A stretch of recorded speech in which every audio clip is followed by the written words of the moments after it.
All righty, guys. We got some people playing today as usual.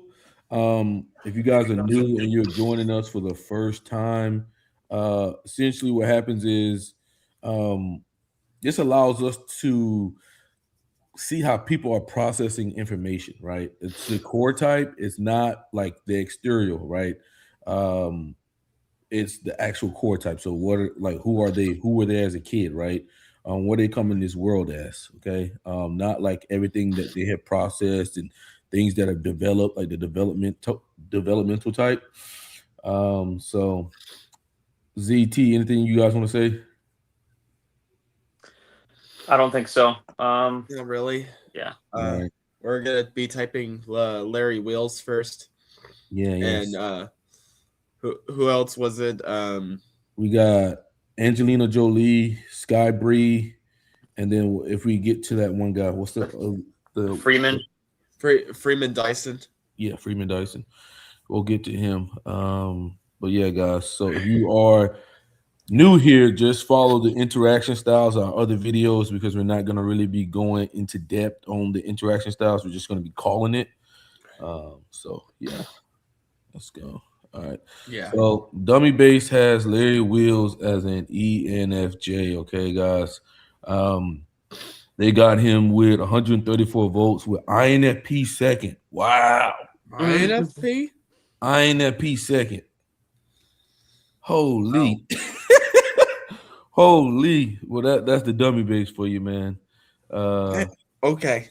Well, I mean, I guess he kind of earned it being by Cuckmaster.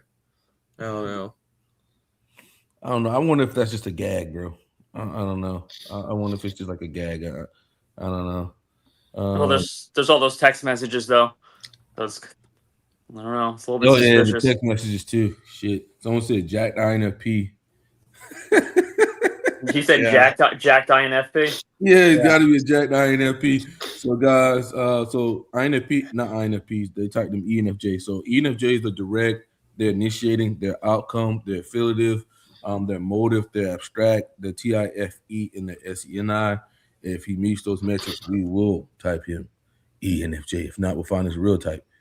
I'm not even going to say what INFP is. I don't think we need to. Wow, this is cool. So, all right, for those of you who don't know, you guys probably do know. Obviously, you click the link or you listen to this on iTunes. Larry Wheels, we met years ago.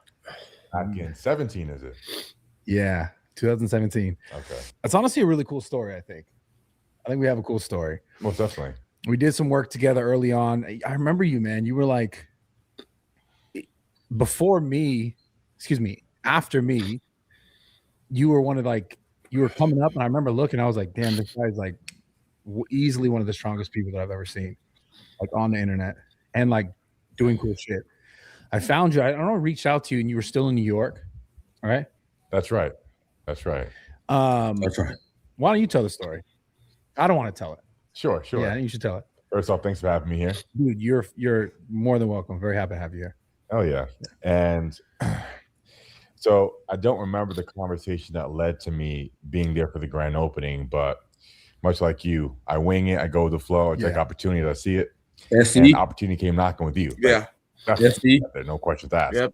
And the timing couldn't. All right, so he's talking about improvising and moving. So that's SE, guys. Yeah.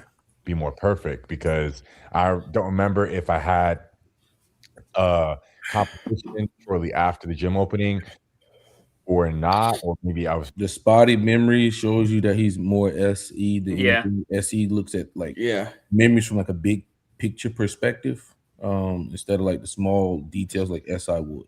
Fresh off a competition, but for some reason I was super strong at the time. Insane. Meaning that either shortly before, like within a couple of weeks after, I had a powerlifting competition. So I was peak strength, and I just remember the atmosphere in that gym of the day. You know, it was electric, right? And it was shoulder to shoulder.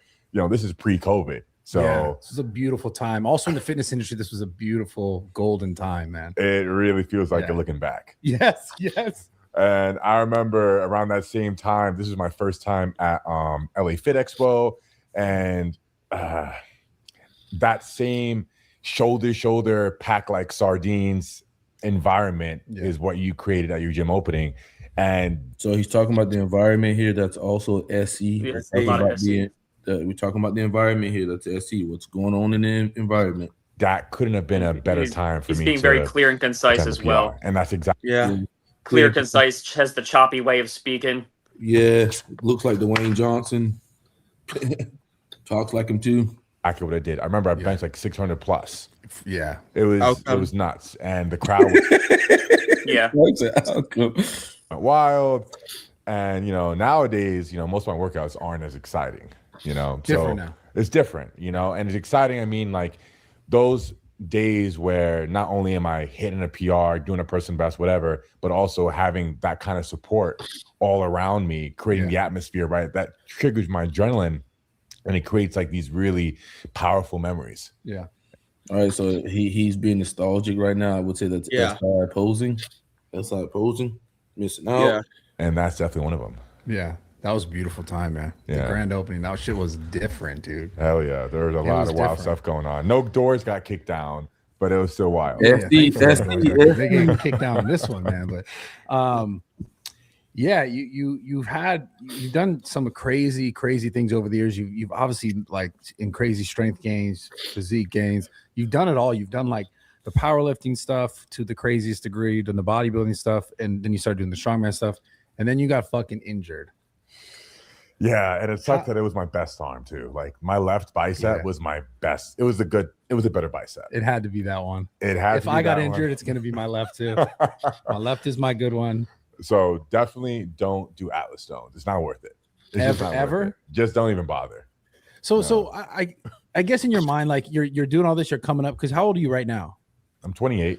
28. Fuck, time flew by. The same age when I met you. You were the same age when I met you. So crazy. He's initiating. Holy shit, time flies, man. Fuck, I was 28 when they keep initiating on each other. They're both two ESTPs. That's Bradley Martin. Yeah. ESTP too. Two ESTPs. Open the gym. Two gym bros. Man, that's insane. Two ESTPs. You've done all these amazing things. What I guess before you kind of got started in the fitness space, what did you think you were going to do? Like when you started getting on social media, were you like right off the bat, like, I want to do this fitness stuff. I want to do body. I knew, like, did you have any sort of direction? Like, where I wanted to INFP. So I was rolling with the punches and I didn't have a clue where I was going to end up, but I did know where I wanted to go. And I knew that when I was 19 or so, and I had this big hair, needed a haircut. That's when I met my powerlifting coach, John Gaglione, who I still to this day give the most respect to because no one is more passionate about powerlifting than him. And he saw a ton of potential in me and he guided me to become the great powerlifter that I was. What was the name of that gym? His gym? How come? No, I don't know if it's his gym, but there was a gym on the East Coast you'd always train at before. Right. Moving around. So there was two gyms. One was his gym, Gaglione Strength. The other was Mount Vernon Barbell, green. That's what I'm thinking of. Exactly. Fantastic powerlifting gym. Yeah. They had some bodybuilding equipment in there too. So it was a good overall gym. And my coach, he saw my potential, harnessed it, steered me in the right direction. And from the time I met him to 2 years later, I got my first all-time world record. Right. And then within 2 years after that, 22, 23 years old, I got a couple more. So all Another this was outcome. under his guidance. But from age 19, right, when I was looking at my future, I didn't have a clue what I was going to do. All I knew is that I wanted to be the best powerlifter that I could be. Well, that's big and one my then. coach helped me monetize it. Right, That was green. big. I like that. Exactly. And I feel you. Fantastic powerlifting gym. Yeah. They had some bodybuilding equipment in there too. So it was a good overall gym. And my coach, he saw my potential, harnessed it, steered me in the right direction. And from the time I met him to 2 years later, I got my first all-time world record. Right. And then within 2 years after that, 22, 23 years old, I got a couple more. So all this was under his guidance. But from age 19, right, when I was looking at my future, I didn't have a clue what I was going to do. All I knew is that I wanted to be the best powerlifter that I could be. And my coach helped me monetize. How come? Right. He said he saw the opportunity not only, as an athlete, as a powerlifter, but also a business opportunity. I started selling training programs, and that helped me quit my job, which at the time was the Equinox personal trainer. Yeah. And doing security goods on the weekend, to being a full-time powerlifter. And to me, that was the kind of dedication, that kind of commitment that I needed to really make it to the top of the sport, where I didn't have to worry about money, right? I can no longer have to worry about a 9 to 5 and obligations like that, or really anything or anyone but myself and my goals. So you're able to really laser focus. That's right. And that's exactly what I did. Had tunnel vision. I was able to stay at home all day, preserve as much power as possible, just eat, shit, sleep, and train. That was literally my life for like 4 years. You didn't, It is because I know you, even on a personal level, you didn't go out. You probably didn't do much of that at all. Well, I did. So I had a friend between age 16 and 18 or so who was a veteran. He just came out of the military. He did his time, and he introduced me to the idea of powerlifting. During those couple of years, I didn't take it seriously. I really enjoyed it, but I didn't see myself being anyone special in the sport, just because that wasn't my priority at the time. At that time, my priority was partying. So I was out literally every other day, experimenting. Before you got into the powerlifting. But before I started taking it seriously. So before I met my coach. Okay. Right? I see. Started experimenting with drugs, partying, What kind of smoking, drugs? drinking, literally everything except for FD. heroin Gotta have and an extroverted perceiving hero. fentanyl, which is Damn, the good ones, a new huh? one. Yeah. That sounds like some extroverted perceiving hero shit. You know, partying, drugging, all this type of shit. Yes, sir. I missed out. No, obviously not the good one. No, I but missed out. those are the ones that fucking kill you quicker. What are other drugs though? Like you smoking like that kind of basic shit, ecstasy, that kind of shit?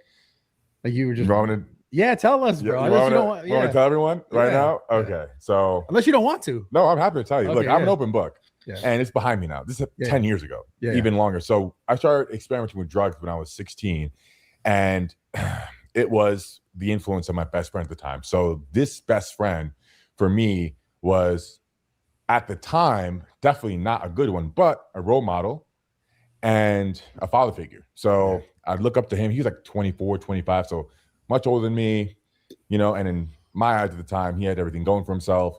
So I'd do whatever he was doing, right? I was just modeling my life off of what he was doing. Right? So I thought he was cool. He had it all together. So modeling his life off the other guys was SE. I was doing the same she was doing. So he was getting high, he was getting fucked up, and I thought that was cool. So I was doing the same shit. So I've done, and I'll start with the small ones, you know.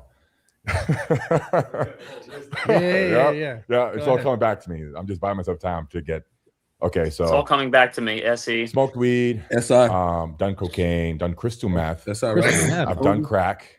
So Wow. Yep, I've been down the rabbit hole. Wow. But you know, while I can sit here today and look back, and I got to experience all of these drugs and the state of mind I was in, that Special K, like it's all like more coming back to me now.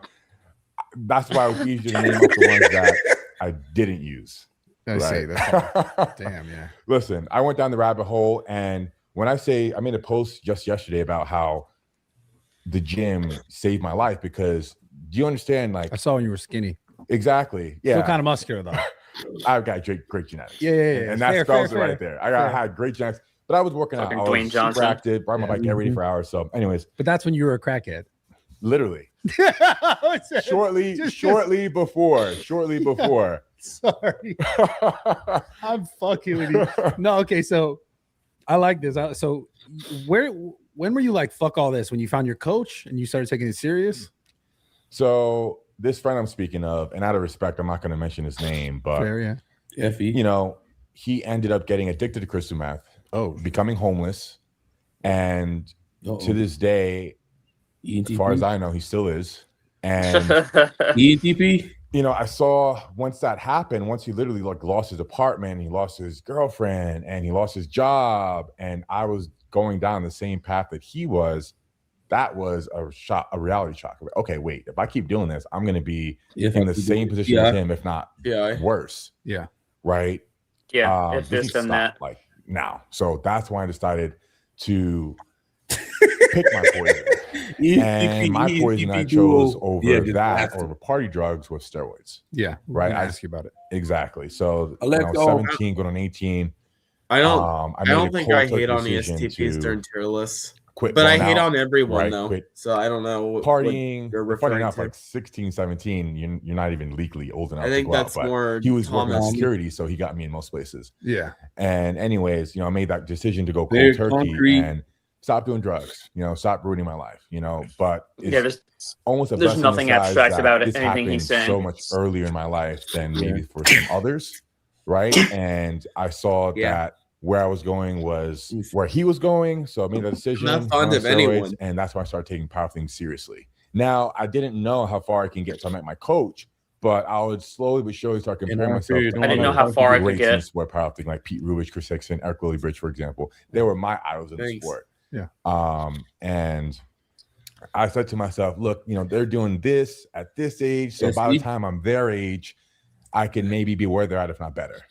So I saw potential in myself, but I didn't know how to really get there. I was close, but I didn't know how to get there. Outcome. So that's when I met my coach. He doesn't understand the This process. is something I find really interesting about like the world today, specifically and related to like fitness and like strength feat. I think we're done here, guys.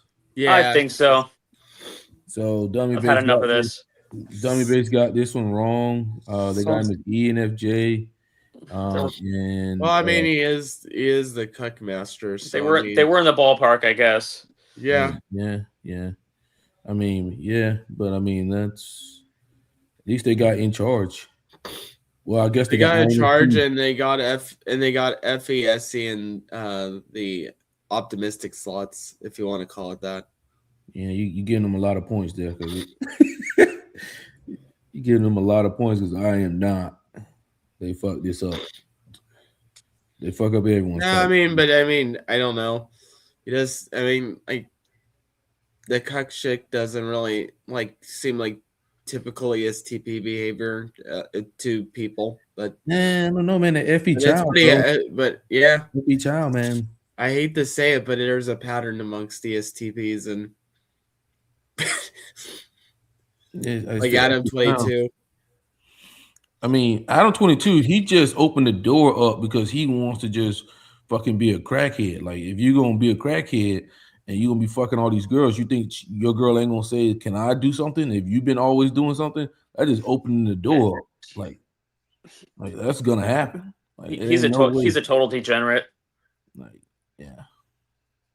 Like, if you think you're going, what's good for they're gonna hit you with what's good for the goose is good for the gander, and then you fucked. Now you like cooked, because now you gotta be like, oh well, you're cooked. All right, guys. So ESTP, what are we going? 3W2? Yeah, I think so. Yeah. On 3W2 form, ESTP. All righty. Let's go. What are we thinking for what are we thinking instincts?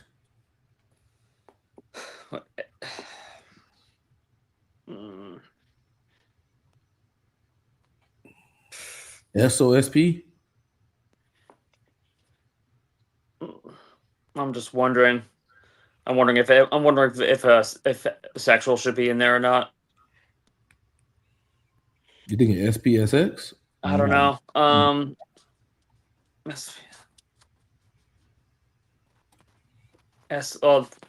don't think he's SO first though. So Don't think he's SO first? I don't think so. So maybe either SPSO or SPSX. I think. Because SPSO. Let's go SPSO, right? That sounds SPSO. I think so. Because yeah, sounds a little better. What are we thinking? Indy. What are we thinking? Either that or DN. You want to go DN or Indy? Let's do ND. Yeah, I think that sounds a little bit better.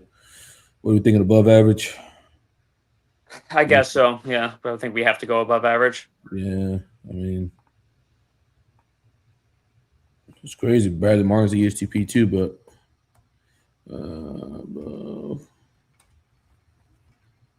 I wonder if Brad Martin is probably like an 8 or something.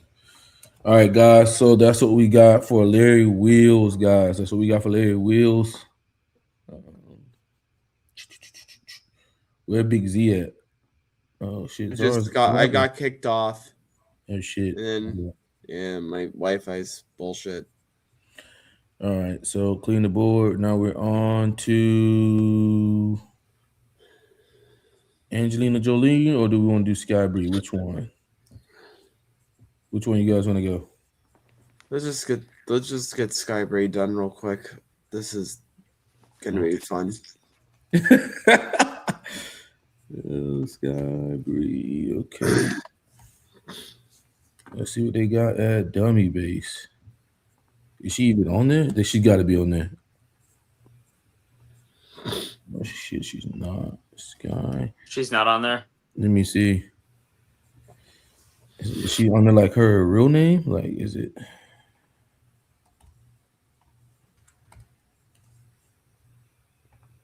Damn, I don't think she's on there. That's not too surprising. That's crazy. I thought she would be on there. When as horny as these, as horny as guys are. Wow. I guess typology people aren't horny.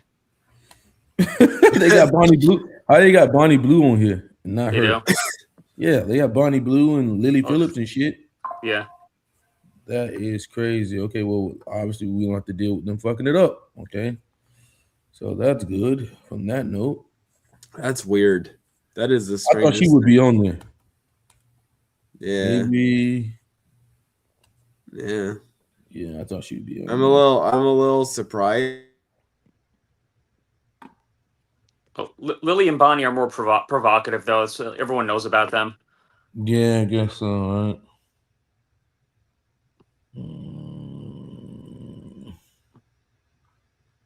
I mean, is Sky Bri? She does what? She does OnlyFans, or is she like in Yeah, I porn think too? she did porn earlier. Yeah. Let's see. All right. ZT, can y'all see that? Mm-hmm. All right. I mean,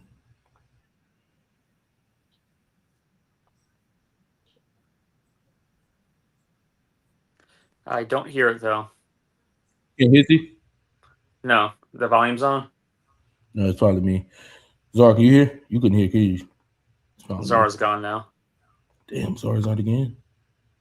Let me move. All right. Can you now? Nah. Give me a second. It's probably me. Let me like.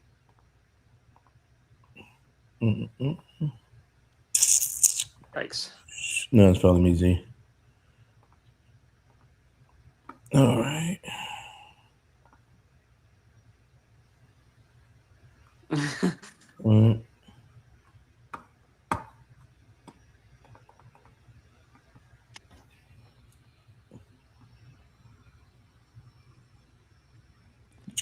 Where's Zara? Where's Zara? Did he come back? I don't see him. Yes, yeah. All right. Let me know if he comes in. But what was giving you the anxiety with these people? You didn't want to speak to them? Yeah.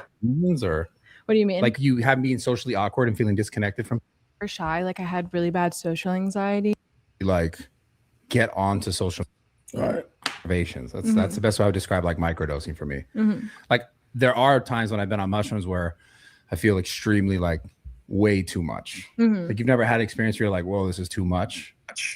A few months ago, I went to Joshua Tree with friends, and we tripped on mushrooms, and it was a little too intense at times. Sounds SE. It was a bunch of people, yeah. Like I think the problem was I was comfortable with some of the people, and then the other half I didn't know whatsoever. So I 100%. felt like paranoid that I was acting. She sounds very California. Things, but yeah. Paranoid that I was acting weird, so I'm thinking that's NE something NE in the bad spot. Very common, super common mushrooms. Paranoid. So I did no research at all. Zero research. okay. I literally I think Jacob Zero research. He's a fan of your Thank work. you. Really? Jacob has something to add. But so let's get into it. So you obviously people know they're clicking, they know what you do, they know like what you've done, whatever. But my question to you is like, where did you start? Like, how did your life really like get onto social media, and why did you start deciding to be a part of the internet? So I grew up super shy. Like I had really bad social anxiety, so I didn't have any friends or anything growing up. Yeah. So I just spent all of my free time on the internet, like consuming YouTube content. But what was giving you the anxiety with these people? You didn't want to speak to them for certain reasons, or What do you mean? like you have being socially awkward and feeling disconnected from people I've always been like really insecure, because of like just like my looks and like you were insecure of your looks when you were younger. Mhm. Interesting. Yeah. Were you like, what were you like an ugly duckling and you like No, I sprouted, always looked like this, but I don't know. I've just always been like insecure. was it? And I'm just shy. I think I'm socially awkward a little bit. Oh, me too. Are you good. really? Yes. You have a podcast. You talk to people. That's the thing. I've always, and this is actually really interesting because there are people in my life who will see me on camera and then see me off camera and be like, damn, like, not that I'm not the same, but like, I am pretty much standoffish in most cases. And in a lot of situations, I'm the person who probably say the least, unless like I'm really well known to someone, like well, actually knowing someone. Mm-hmm. So naturally, I'm really actually introverted. And when I'm in situations, like I said, unless I know everyone, like kind of how you're talking about your Joshua. Every ESTP, huh?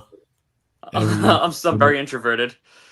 True experience. Like I'm very like reserved, and you would be like, you know, if you saw me on the internet, you'd be like high energy. And then in person, if I'm not known, but me, when I'm filming, I know that like, I can't get on YouTube and be like, hey guys, hope you guys are watching this video. Like they'd be like, click, you're boring. Right. So I learned that through YouTube, like to be more exuberant. Right. Yeah. Conversation like this has always been comfortable for me because before I got on the internet, like I was always kind of the same person that was very trying to understand like myself, because there's so much shit that I've kind of like dealt with to try to work through. And I've always would talk to other people to understand how they work through what they've gone through. And that's why that's what I do too a lot of the time. Like just as a human. So you have conversations with like friends. Is there anyone in particular that like you have? You don't have to say their name if you don't feel comfortable with. People I've talked to, Mike Malak a lot. Yeah, Mike's a good guy. Yeah, Solid. I've gone to him for a lot of advice. Solid guy. Me too. I'll call You've Mike. gone to him for advice? I call Mike. I mean, really? It's not always the best advice, but I'll call Mike and I'll tell him, hey, I'm dealing with this. I'm going through that. But so you're 24 and you were insecure.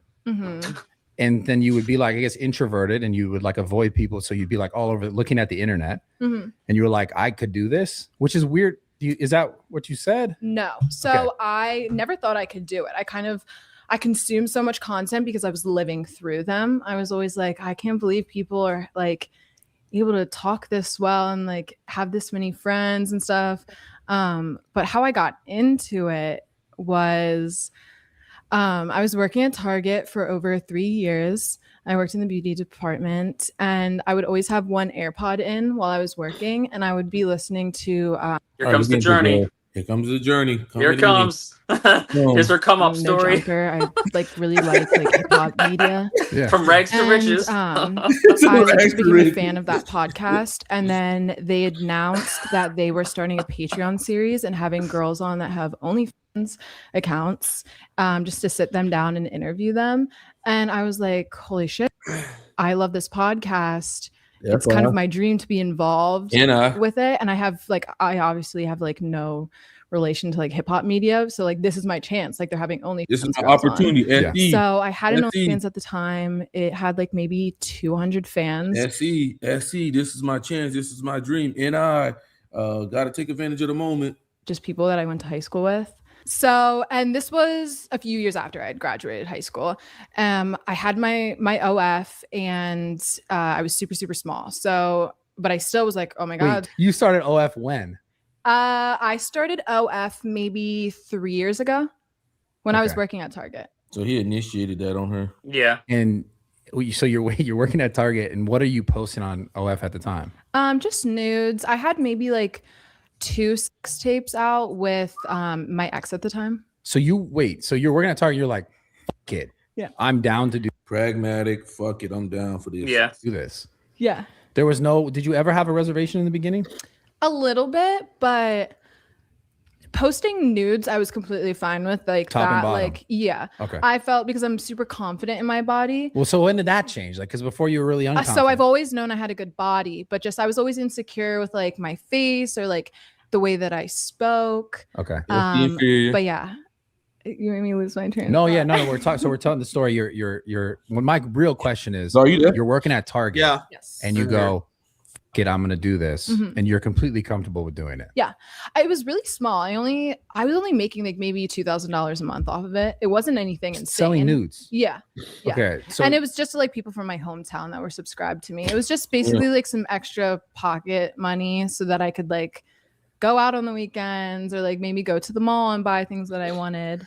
did you think at that time you were like, That's 24 Like- grand a year. you just did not Yeah, that's- think that it was something Not a that little top pocket change. would matter, or exactly. like you were just like, fuck it, I don't care. You just had no reservations. Oh. I didn't look at it as like that was going to be my career. It was kind of just like I work at Target, that's my full-time job, and then OF is what I do just on the side. I had Yeah. no idea that it was going to turn into a career. Where's this woman's Yeah. NI? And so now it's a full-on career. Regression like a motherfucker. And is it something that like you still view the same way you did then, like when you first started it? Kind of. I like OF a lot. Yeah. I enjoy posting myself. It's fun. I like talking to fans, but I am stepping back from doing porn. Yeah. I've So decided. what shifted? What changed? Over the past few months, I've become really unhappy and regretting certain decisions that I've made. Yeah. Progression. Like regretting just like making that kind of content, or like just There's so many different factors. The first one is my parents. My parents, it took a while for them to be proud of me. They're proud of me now that I'm 24 and I'm financially stable. Yeah. But I don't think they like what I do, and that's like hard not being able to talk to them Oh, no about like shit. my career. Yeah. Did they know what you were doing before it kind of blew up? Like when it was just pocket change? Mm-mm. No. My When did you my tell parents didn't know why I moved to LA. They thought I was just gonna model. That's what I told them.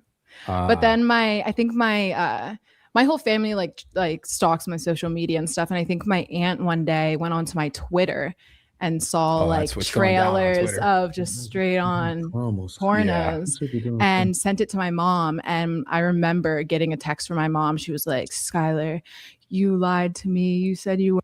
All right, wait. So someone says, you said the INTJs women don't have traumas. They are pragmatic. What do you mean they don't have traumas? Everybody has traumas, bro. What are you talking Well, about? I would make a couple points. Like, yeah, number one, everyone has some kind of trauma, but number two, it seems like she came from a good family. So the thing about INTJ women in porn is like you can't just assume that the ones in porn have traumas. Like, yeah, a good number of women in porn and that shit, they do have traumas.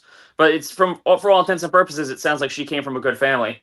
Yeah. Some of them don't. Like who was it? I think Riley Reid. I'm not sure what her type is, but her family, like I think they did drugs. Like she had a very rough upbringing, so it's kind of understandable how she she Johnny was Blue had a around good family, too. strippers and shit when she was a kid, so it was kind of understandable how she got involved. But with Yeah. Sky Bri, Sky Bri, she saw a shortcut and Opportunity. she saw an opportunity, a shortcut, and she took it. She didn't even have she didn't have like an outcome in mind. She's like, okay, this is an opportunity to make some money, and she took that opportunity. Mhm. I don't see any evidence that she had a really rough upbringing and that she has daddy issues or anything like that. Yeah. I mean, just like Thomas said, like it's just essentially like, yo, it's a fucking shortcut. Like it is what it is. Like money. I could make $24,000 a year just selling some nudes. I mean, and she says it's pocket. She says it's pocket change. Like there's a lot of people out there making minimum wage, and that they're making that for the entire year working their minimum wage job, and to her that's just pocket change. Oh, just some extra money so I can go buy stuff. Go to the mall, get my hair done. Must be nice. Weren't getting into porn, this is not. So that was kind of awkward at first. And my dad and his kind of that whole side of the awkward. family disowned me for a while. Now it's all good. Like now they do say they're proud of me, but it's just we don't really talk about the specifics of Well, they don't have any what I choice. do. They're stuck with you. I see, that makes sense. So what did it start out as? It started as just you and your boyfriend at the time? Mhm. just like shooting like home video type things? Yeah, just like POV, like easy stuff. Yeah. And then you said you met Adam, I'm assuming, and Lena through like the No Jumper, that No. Patreon thing. And is The that what demon. turned it into more? Yes. So they met me. Oh, Well, I not met him. Adam on the Patreon, and he really liked me, and he saw a lot of potential in me, and was like, He was trying to fuck. me and my fiance have been talking about creating a management company. We would love to bring you on and sign you as the first girl. Opportunity, money. And that's what happened. I This flew is a back journey. home, and then I think 2 weeks later they flew me back out. Going I through the shot a journey, scene going through with the them. It was steps. a This is what Target happened. themed scene. Oh shit. Like they were in the car, and I came out. I still had like my Target uniform and everything. I came out and I brought them their groceries, and they Did she like do porn in her pretended like Target they were hitting uniform? on me. Mhm. And I got in their car, and we all went, and then like filmed a sex scene. Yeah, she ain't gonna be able to work at Target after that.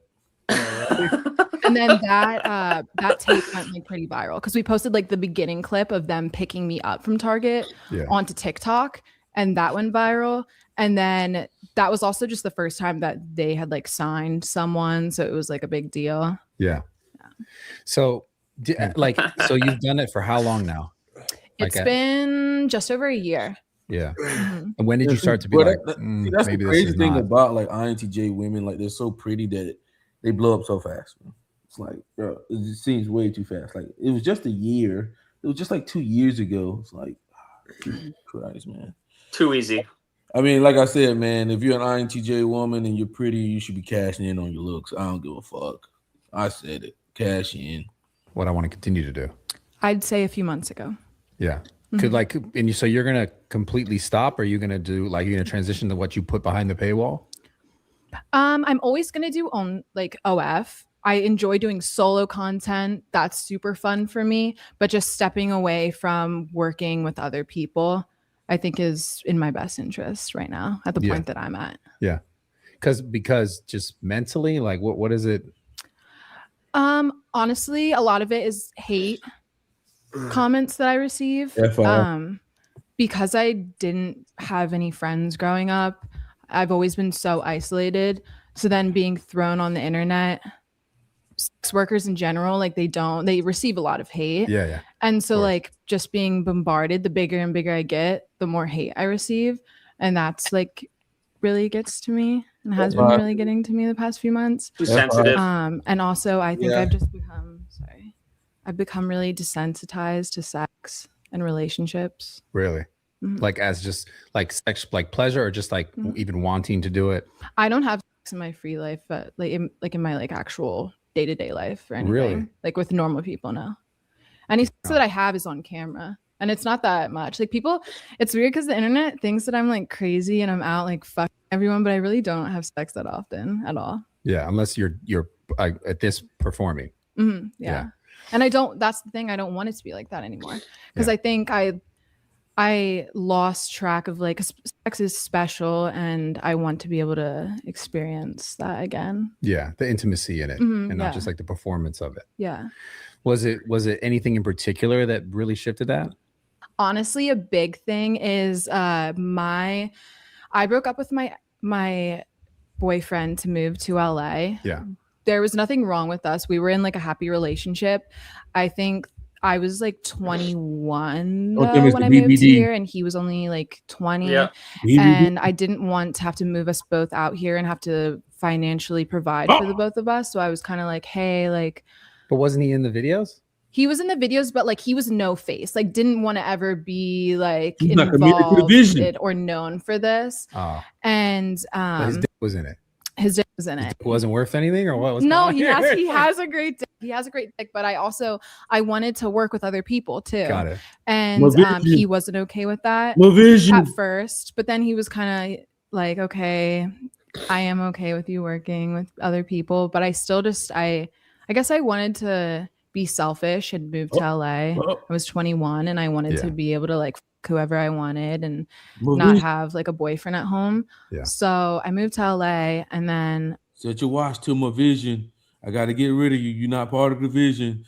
You're gone, buddy. Back to the shadow realm.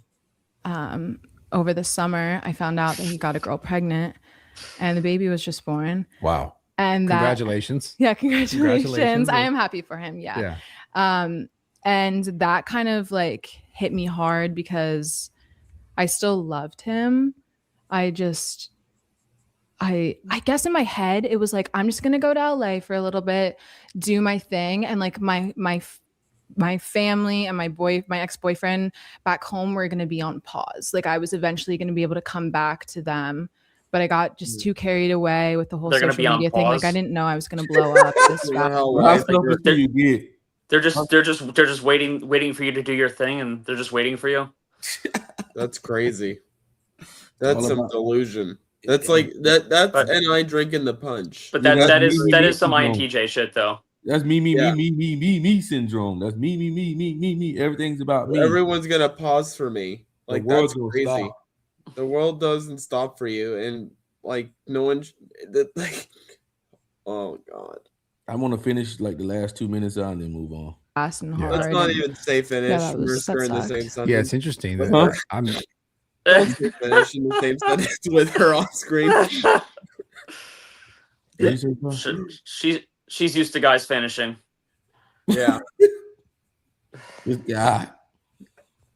But I'm having moments, not in relation to your story directly, but I've had moments where like, man, how quickly I blew up, but just having success in a space for such a long time, or even just for a short time, it does kind of affect just relationships in general and how you view yourself. Cause like, all right, so what is this guy saying in the comments? He says, but after that, they end up alone with or without children use drugs, or many of them die. I don't think that's true. I don't think that's true, bro. Like, I'm gonna be honest with you, and I don't know, if you've been reading a whole bunch of this manosphere shit, but the actuality sounds like it is that INTJ women are always going to be in a good position to get a man.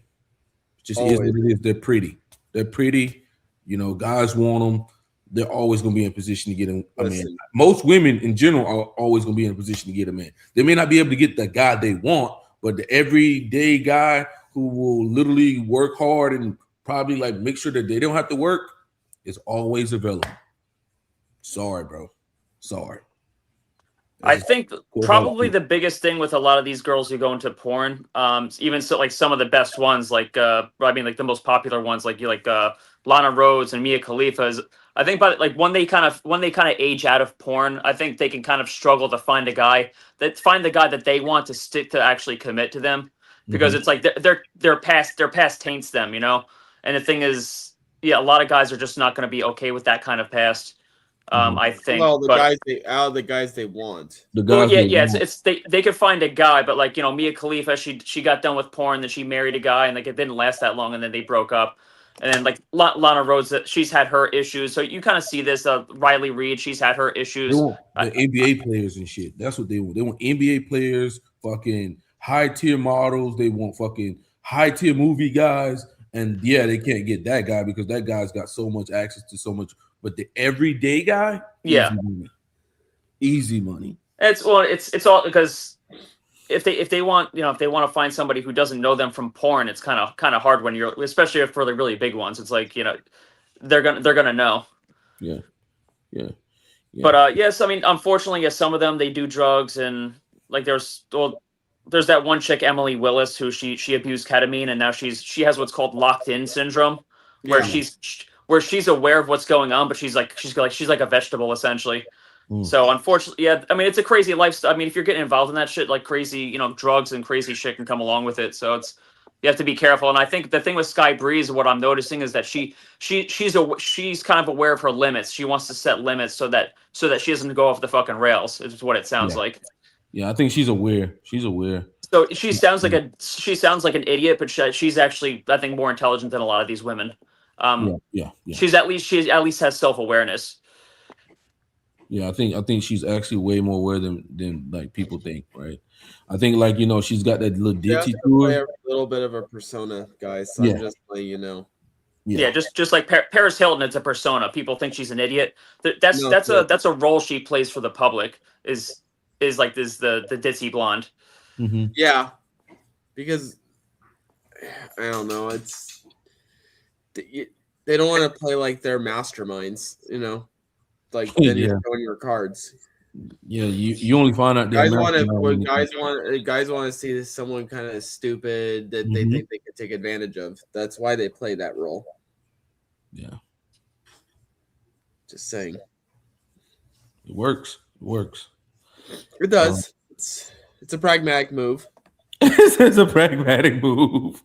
It is. It is a Larry pragmatic Wheel's move. wife and INTJ. Yeah, I'm pretty sure that chick's an INTJ. Yeah. Larry Will's wife. Yeah, a lot of these. I never said she was intellectual, but I think she probably surprised you. I think if you I sat think- down with her and you had like an honest conversation, like you heard, like you would actually be probably surprised. You probably would be like, oh, Yeah. she. I don't think she's as dumb as she seems. She sounds just like a total airhead, but I think she's halfway intelligent actually, which is more credit than I give most people. Yeah. So yeah, INTJ 3. I think she's SO blind. I think the thing that I think it's she seems intelligent because she has enough temperance Yeah. to realize her limits, so that kind of indicates that there is some sort of some future thinking. Exactly. It's the temperance. Whereas you look at Lana Rhodes, like she started getting involved in stuff that she was really uncomfortable with, and before she knew it, she didn't have like the awareness or temperance to kind of like prevent herself from doing that, and she had a lot of shame afterwards. Mm-hmm. What we think of SXSP? Yeah, I think so. Yeah, I think probably SO blind. Yeah, maybe SO blind. What do you think for subtype?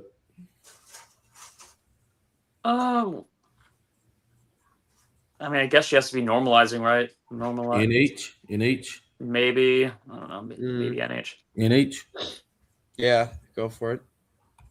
And what do we think of just average INTJ? Wow. Yeah. I guess.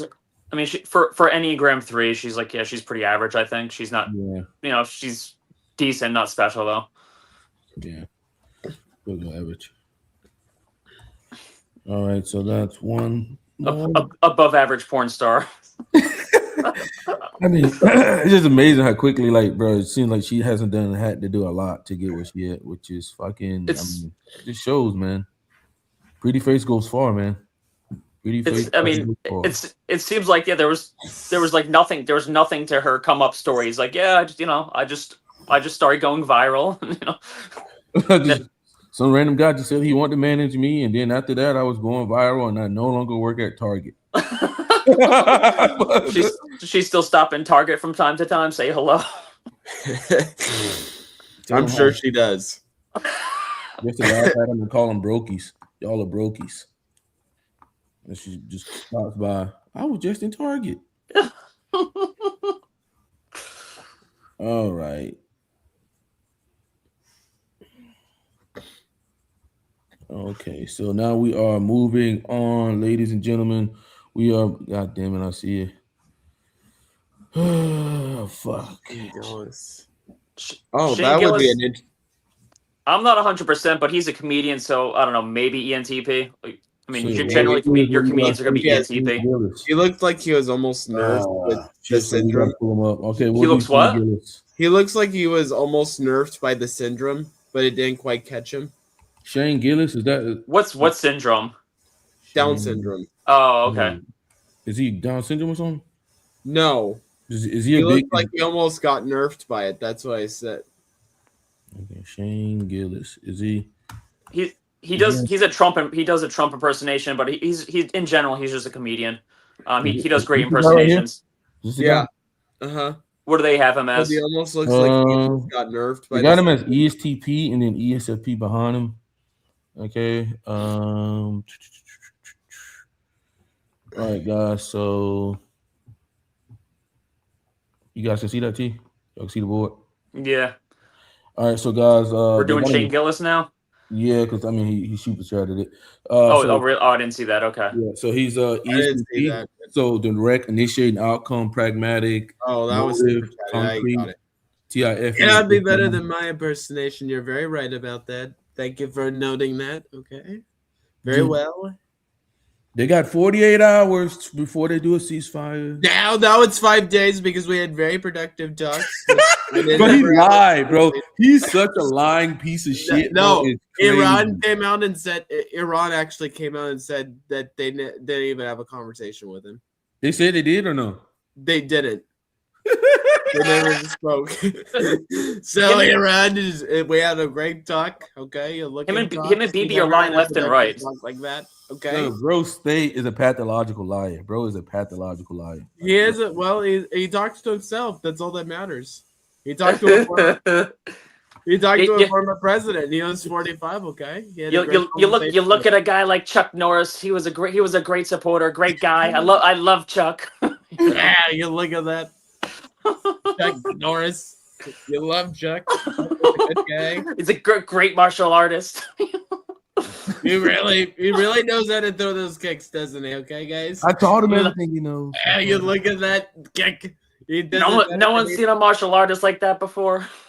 No one, even Rogan's jealous. That's what Rogan was even telling me. I used to like Joe Rogan, but he's a big loser. He's really and his numbers are down. That's the next thing he's gonna say. And his numbers are down. And his numbers are down. You look at his podcast, down like a dog. Yo, can y'all see this? Me personally, I was on there, and then other groups. I think Asians were certainly on there. Y'all can hear? Yeah.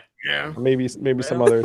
I think all of we us. love our African Americans. Yeah, I mean every group. So they got me on Asians though. Like I just heard about the Asian thing. Yeah, which is it's a funny thing to get me, particularly for one thing, because then it seems like that's like something I'm actually like, you know what I mean?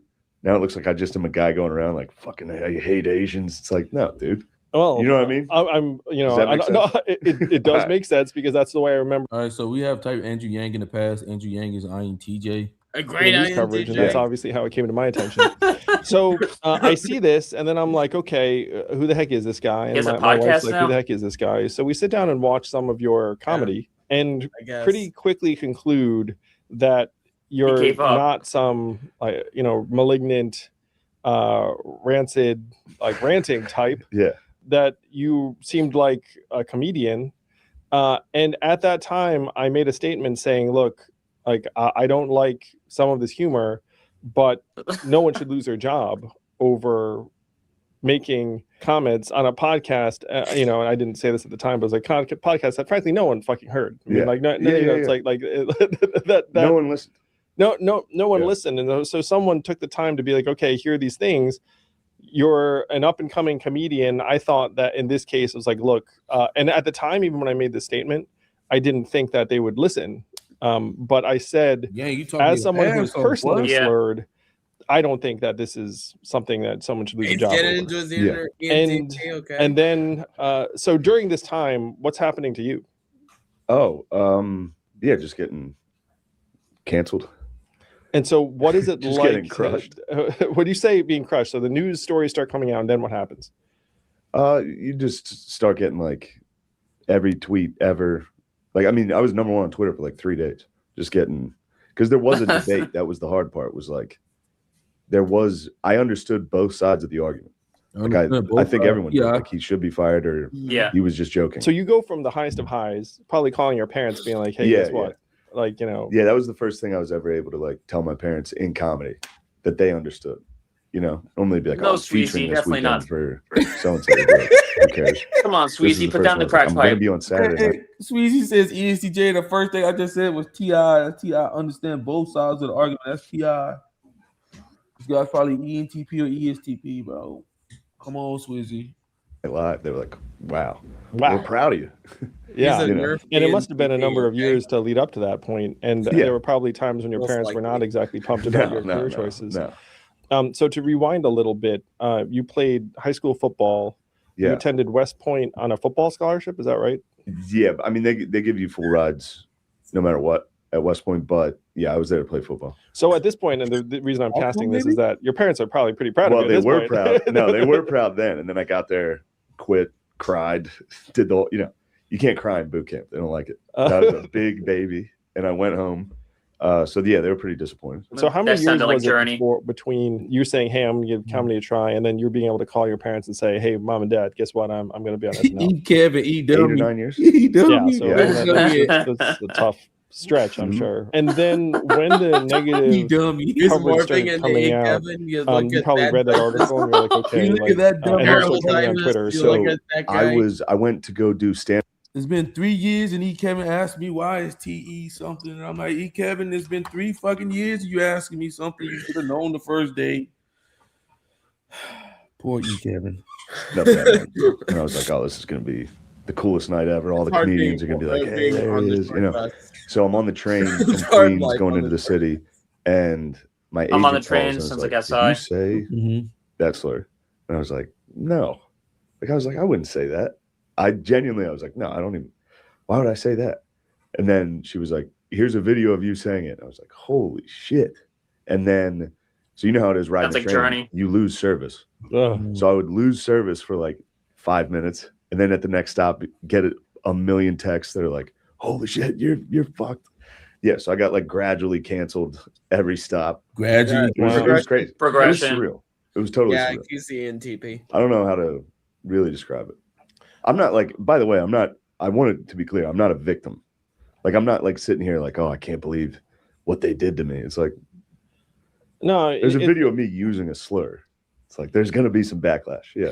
So, and it's one of the things I've appreciated about your time since, and a lot of people might not know this, but you haven't frankly responded in the way a lot of people do if they are the recipient of like a lot of energy, which is to go to whatever the opposite of that energy is. Yeah, I tried to make sure that because that's how it really like getting canceled or however you want consequence, whatever. That's how I think it really gets you is if you let it become who you are, you know. Like Yeah, if so- you like start fighting against it, being a fucking Did you have that perspective immediately, or what was that process? yeah, I think so. I think I always had that. He's more funny. Yeah. It's also just not who I am. Like if I was a closeted alt-right dude and they outed me, then it'd be hard to fake, you know. But I was just, I don't know. Yeah, if anything, your humor, I mean, I'd call it middle of the road, but a lot of your stuff, you're kind of a high-level Trump impersonator. Yeah, I got that good. Yeah. High level. high level. Very high level. The thing is that with a lot of these guys, like especially if they're ENTP, bro, they're just saying shit and they don't even agree with half the shit they saying, but they're gonna say it. And They're then gonna if say you it challenge them, anyway. and if No you real challenge values them on what behind they say, they're gonna double down on it. They're gonna double down on it just for the sake of doing it. Okay, Nor does Trump. Okay, he doesn't have values either. they're gonna double down on it. Okay. Which obviously is poking fun at Trump like an awful Yeah. lot. And I think a lot of your humor is actually poking fun at yourself. It's something that Definitely. if someone decides to check you out, they can see. That's one of the running themes. Yeah. So around this time, my team puts me in touch with you and I have a call with you. During our phone conversation, I was like, okay, like I felt good about the statement I made saying like, look, I don't think this guy should lose his job. Yeah, and I really, really appreciated that for real. Like that was like I was like, damn, this guy's awesome. Social media is attacking you. Like, are you getting updates from your agent in a particular way? Does someone? Yeah, it was reaches out to you? nonstop, just on the phone for like 4 days straight, just taking phone SNL, NBC, my agents, my management, people trying to do interviews, all that. So I don't remember you doing interviews. I during this didn't time. Yeah. because I think, I mean, it was never going to be good at the time. It was never going to be good. I didn't want to talk about comedy. Like I'm too new at it still. So for me to like pontificate about comedy makes me feel uncomfortable, you know, to just try to like quote Patrice O'Neill and be like, every good joke is born from a bad attempt, something like that. The thing is that sucked with mine was it was a podcast. So it wasn't like a well thought out, smart joke. It was just talking. And I said the wrong thing. And then when did you start having the sense, okay, they're going to rescind this offer / I'm going to? I kind of fired? knew from the start, like right away, I was like, there's no way they're going to let this go. This is, especially SNL. SNL it's one of the few jobs where they'll definitely fire you for that. And it's one of the few jobs that people will look into your past when you get it. I could have been hired for most places and no one would have cared. Is there anyone on your team Crazy. saying, hey, maybe if we do X, Y, Z? Oh yeah, everybody was coming up with, SNL got you soft. should do this, try this. So what were those ideas? It'd be like, let's do People a used to really like guy from the SNL. New York Times wants to I write used my to like him, but profile or now that's something a like third-rate comedy. I'm It's just gonna put third-rate my comedy life show. in this guy's Okay. hands. Be like, hopefully he Late writes something night is good. not But as did good the as it used people to be. close to you advise you to do it? Everybody had different ideas. No one knew what to do. No one knew. It was a sinking ship. There was no. Sinking the only ship one that sounds was like, abstract. It's over. Figure You of know what I speech. find myself thinking, because it did seem like the attention was primarily on your comments about Asians. I wonder if there was like an equivalent, because periodically the people Asians. screw up with particular groups, and then they go and be like, "Look, I insulted this group. I'm now going to get absolution / understanding / educated." But did anyone say to you, "It's like, hey, is there like, can we do something that's gonna?" Yeah, but that seems. I don't know. I don't like when people do that. I don't know. It seems weird to me. Like Bill Maher said the N-word on his show, and then the next week I think had Ice Cube on. Now Ice Cube's got to enlighten me in front of the whole world. It's like a weird. I don't know. It seems phony to me. I know I didn't What the fuck? mean it, so it's hard for me to be like, now I need to re-educate myself. It's like, no, dude. Oh, It's he's Jewish. He can that's say that. He can say the N word. Probably very genuine and often the case in a lot of these instances Yeah, where the person, like, what it is when you say it seems phony. For a lot of these people, it's like, look, the team says like, this is how you get out of this. This is the PR move. Like that. Yeah, they'll give you an apology to tweet. Like a company will, or your agent or somebody, they'll be like, here, tweet this. And it's like, no, I'm not. That's crazy. So you were given that sort of thing. I was and you given were an like, apology like template. And they're like, tweet this. And I was like, I can't. so this is actually in a way So like we- extraordinarily slow down on this principled guy. on you. Let's take TIFE and pragmatic. Progression. I mean, he might be INTP. Yeah, I think but that's what I'm thinking. he That's might, what I'm thinking. there's too much progression. It's I weird. think he might be INTP. That's why I'm like, let's slow down. Yeah, You think he's INTP? he might be. Yeah. Yeah. Be careful. That's what's just slow it down. Oh, Yeah, I think he might be INTP. In a way, it's like you have people who are meant to be minding your professional interests being like, look, this is going to be best for your professional interests. Yeah. And then you looked at it and say, like, I can't genuinely put my name to this because that's not actually what I am thinking at this moment. Yeah. Yeah, it was hard. It was hard. And also the thing that hurt me was I had no one knew who I was. There was no previous thing to like look back and be like, no, he's funny. No one had any idea. That was the only clip anybody had ever seen. So it was like, That is unfortunately probably accurate. Yeah. You built up a body of work since then. Yeah, of course. That Yeah. I do recommend people check out because it's genuinely smart and funny. Thank you. Like, you're talented. So SNL, it may be one of the highest watermarks in comedy, and they thought you were funny enough to be there. Yeah. And so that has to feel good. Yeah, that was cool. That was cool to go straight to cast. That was cool. Oh yeah, It was that'd be cool. Yeah. a great 6 hours apparently. It was a good 6 hours. Don't he seem to be a little bit more responding? Yeah. I was getting a lot of Don't want progression to, though. You can be matched. But we'll see. You grew up in Pennsylvania, is that right? Yeah. Were there a lot of Asians around where you grew No. up? No. Why do we keep Like, do you talking about remember any Asians? in your Christ. school? Yeah, there were a couple. So I went to a school like that where I was one of the couple. Like Yeah. there was like one per year. Yeah. So growing up in that environment for me, and I'm older than you, so this was like the 80s when there were only like 3 TV networks and the rest of it. So there were very, very few images of Asians of any kind. Like the most prominent ones that anyone would know would be Bruce Lee. Jackie Chan wasn't even a thing at Yeah. that point. This was like pre-Rumble in the Bronx. I remember when Rumble in the Bronx came out. Went to a movie theater and I was like, Jackie Chan's made it to the States. So I got teased about being Asian like all the time as a kid. Yeah. And as a kid, it was difficult. And I'd skipped a grade, so I was like scrawny and smaller. Yeah. And so there was like a lot of this like anger that built up in me, honestly. So the thing that happened to me growing up was like, I thought to myself, okay, I can be the Chinese guy that takes it, or I can be the Chinese guy that fucking fights over it. Yeah. And so I chose the latter, and I lost most all of those fights because I was the scrawny. Yeah. He became assertive. But the Being the teachers and administrators tended to punish whoever I was fighting with. because they just assumed that like, oh, it must be the other kid's fault. Yeah. And it actually got to a point sometimes when it was not the other kid's fault. Pragmatic. Y'all want to try different? Y'all want to try different interview? Yeah. Sure, yeah. I'm not crazy about this one. Yeah. You want Joe Rogan? I don't know. Putting me to sleep. Andrew Yang just wants to keep talking about himself. Yeah. He's not a good podcaster. It is me show for him. It is like totally all right. To put the Joe Rogan on is Joe Rogan. I think wasn't that safe? Is he? He's not a blocker, right? I hope not. Let's go for it. Whew. You look at a guy like Joe Rogan. You look at him. He's a great American. Most views. I gave him the most views. I used to have like multiple pit bulls. I got a hair. Me and him both with sleep apnea. But I always wanted things to be awake that would bark if like something was at the door. Like living by yourself in Hollywood. I never lived in Hollywood, but I lived in North Hollywood, and then I lived in Encino, and then I moved further out. I just kept moving further and further out. I even thought about Santa Barbara. I'm like, why don't I get a big piece of property on Santa Barbara, get the fuck away from everybody? But like, I don't want that's getting away from everyone. Come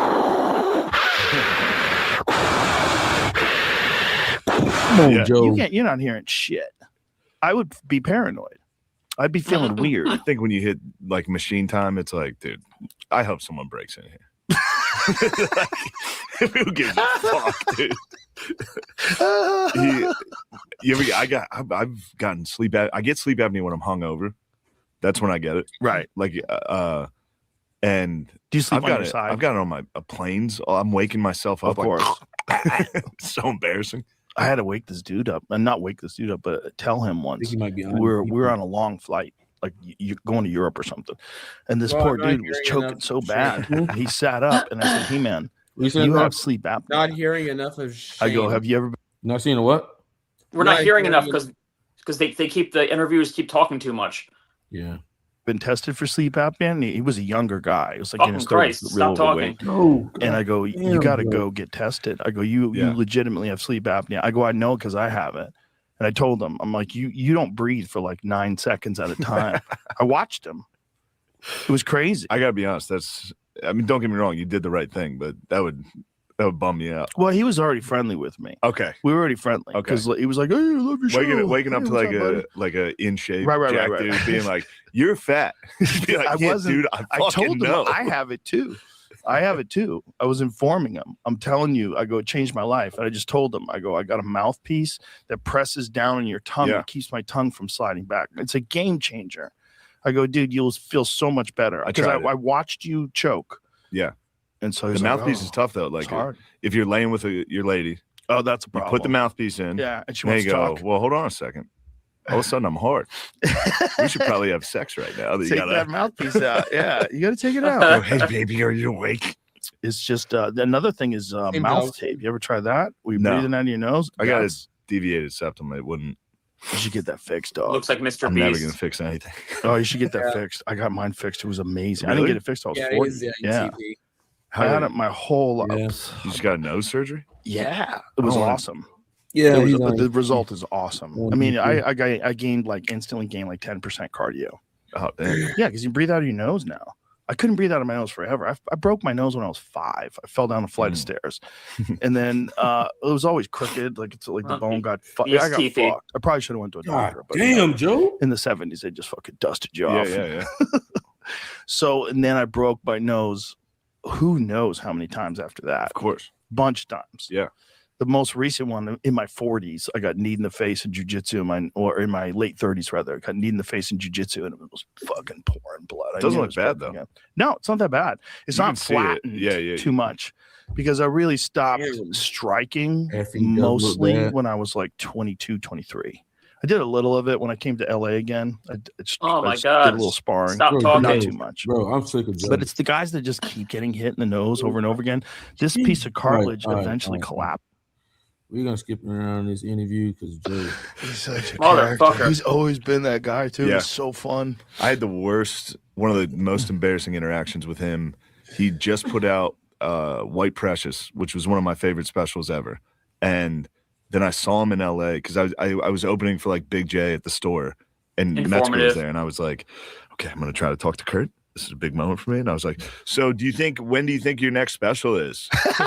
And he was like, I don't fucking know, dude. He just walked away, and I was like, fuck, I blew it. E. Kevin entered There's the so chat. many of those. Oh no, Kevin, dummy in the building. ESTPs are no, they're just trying to they're trying to abstract stuff in dumb way. That's probably something you said that's correct. Kevin. So many I wish I could take back. Yeah, the meeting people for the first time being like super awkward. Attell got me with a terrible one. I've talked about it before, but I walked outside of the cellar. I just had a good set, like I was feeling good, and he was smoking a cigarette, and I was like, "Can I get one of those cigarettes?" He was like, "No," just walked right back inside. Fuck. You thought you were gonna bond. Yeah. Meanwhile, you only had 4 left. Yeah. You think he was gonna bond? You think that's FE inferior there? Thinking he was gonna bond here 2 times? He likes fucking with people. How is he still alive? Like he does nothing to take care of himself. How many cigarettes does Dave smoke? He smokes a lot of cigarettes. He's alive through pure laughter. Yeah. The amount of laughter he generates keeps his tissue excited. I was so lucky to just be like, because they would always put me with him at the end of the night. Oh, so I got to watch him for a few years, and it was like my favorite thing. Oh, he's but he just would make fun of me. He'd see me in the room and be like, "Oh, Shane must have had a good set. He's hanging out." Shane, where were you born? On the corner of AR and 15? He's so good. Yeah, but he fucking really makes fun of you. Oh, yeah. You stand in the doorway and he's like, "Look at you, you fat piece." I of love shit." what he does. He'll do a show and then he'll bring his opening acts on the stage at the end of the show and just riff and just shit on them. Like Ian, it's hard. It's impossible to keep up, bro. Ian Finance. Ian's good at it. He is, but he gets just steamrolled. Yeah, of course. Yeah, he like knows Dave enough to like know what he's looking for with the answer. I don't. Right. So I'd be in the room and he'd be like, "Shane, you look like a sex toy guy. What type of sex toys do you like?" I'd be like, vibrators. He'd be like, "Oh, good answer." Fuck, I don't know.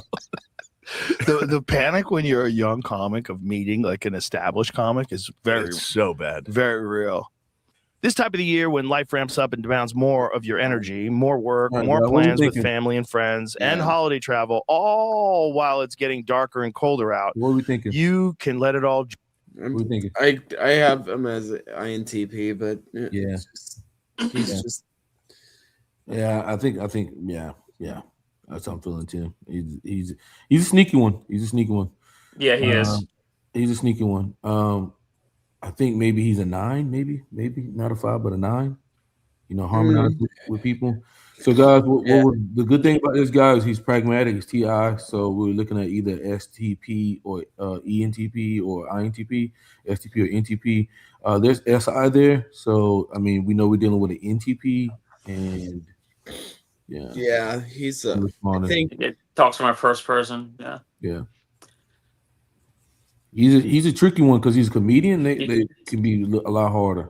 Yeah. In a robot, in a robot. You see his NE is not like, it's not overwhelming like any hero. It's more tame. Yeah. It's there.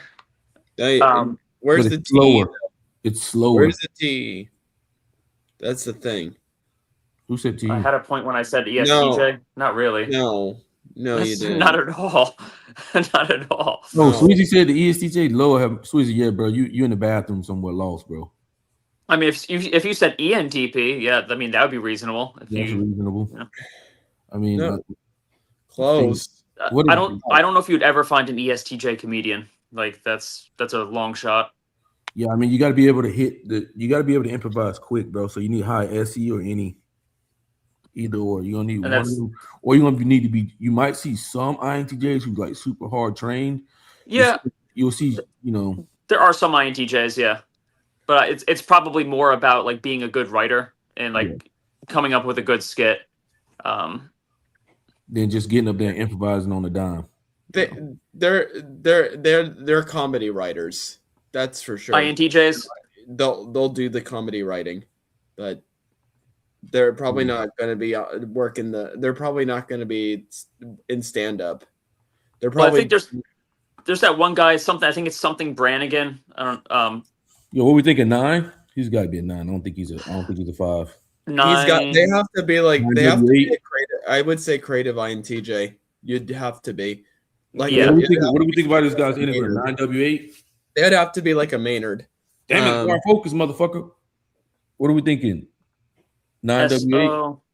SO. SOSP. Yeah. SOSP. Yeah. You think? Yeah. SOSP.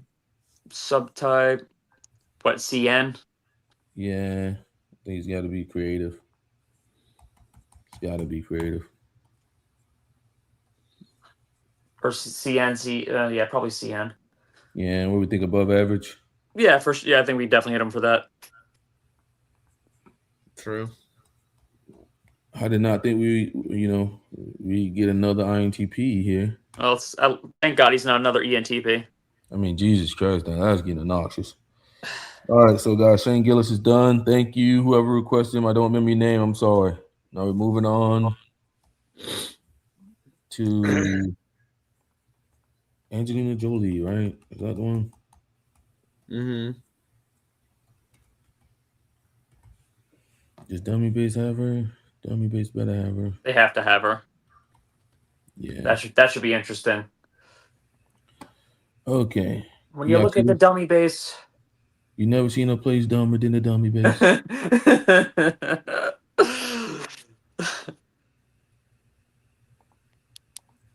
All right, you guys see that? Yeah. Mm-hmm. All right, so the Dummy Base, he says, okay, E. Kevin's got INTJ. Are we going to go with some guesses on her? On Angelina Jolie from the crowd. Let's go, guys. Let's go. What are you guys thinking? Angelina Jolie, we're about to queue her up. Database got her as ESTP. What are the other votes? ESFP behind it. ESFP. They got ESTP far away with 617. Okay, guys. So you guys know that ESTPs are direct. They're initiating the outcome. They're pragmatic. They're emotive. They're concrete. They're TIFE and they're SENI. Let's go ahead and find us one of these motherfucking interviews. Let's cue this. What is E. Kevin? What E. Kevin said? INTJ? Is that what you going with, E. Kevin? Yeah, he's convinced. Whatever E. Kevin say, you got to take the opposite. If E. Kevin says something, you got to take the opposite. Let's go.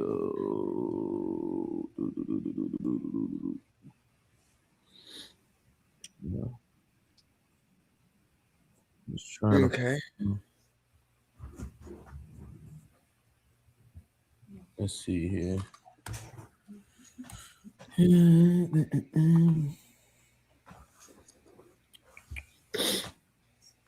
want to take the young one from 1998? Yeah, let's yeah. Let's do that. Nominations last week Can y'all see for that? her work in the HBO picture called Gia and the TNT miniseries George Wallace. You'll see her later this year in the films Dancing About Architecture and Pushing Tin. Here is the very All right, so Sweezy's going INTJ. E. Kevin is about to sell his soul on INTJ. You got E. Kevin about to sell his soul and his babies and his kids. His whole life he's been INTJ. He's all in. He's all in, bro. He's got all his chips, his check, all his chips in. Angelina, and welcome back to our show at CBS. Now, the last time that you were here, I learned this afternoon that your father, John Voight, was watching you on television when you talked about being incapacitated, shall we say. Yes, he was very proud of me. He was just curious why I felt I needed to mention that to the world, that I had lost a few hours of my life and I was so drunk, and just out of curiosity. Well, I'm sure that at this year's Emmy Awards, it'll be an entirely different Angelina that we'll see there, huh? Well, I don't know. Well, yeah, I have to get to work a few days after it, so. Are you a lot like your dad? I probably am. Yeah, I bet I am. I think I'm a lot like both my parents, but certainly my dad and I, because we're in the same business and because we have similar temper, we have a similar kind of insane sense of humor, and we're both always trying to figure out. We never seem to be satisfied with just something as it is. Like, what's he It's really gotta be- mean? What she really mean? Yeah, We are never satisfied with what it is. Okay, that's a little alert there. We're never satisfied for what it is. Okay, that's kind of, what it Abstract. is concrete. What is concrete. We're never satisfied by what is. Okay, that's a red flag. just trying to figure out. We never seem to be satisfied with just What is? Something as it is. Like, what's he It's really gotta be- mean? What she really mean? Yeah, just So this. for all There's the got, folks at home, what is SE. What was is SI. Okay, so more to life, or we're always searching. We're just books back and forth, or just debating issues, or just even if Like, it's do you a and he simple get into it thing. sometimes, or have you over the years had some arguments or Have disagreements? arguments? Yeah. Well, he's we're both extremely dramatic people who are, we like to speak and express and really kind of get into it. And so we had a To make your point. we very would dramatically, huh? really go into it. And he told me once that when I was younger, we had I remember some strange fight that now I'm going to get in trouble again. So Dad, here we go. We had some fight about something. I don't even know what it was. And I had a balcony at the time that was connected to other roofs.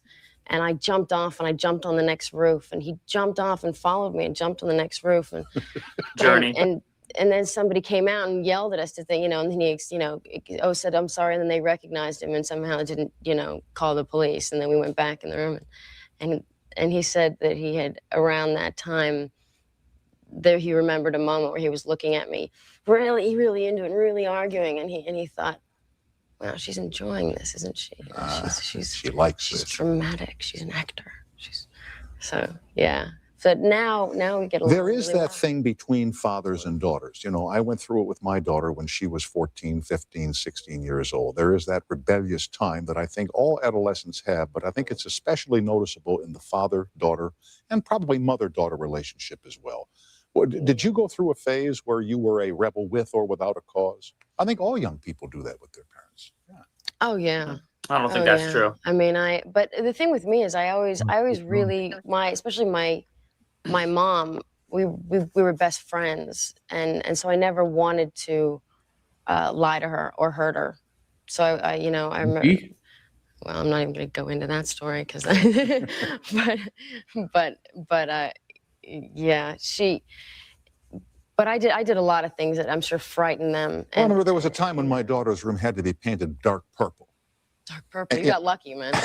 But I thought to myself, what does this young girl see in dark purple? Why is that a fabulous color?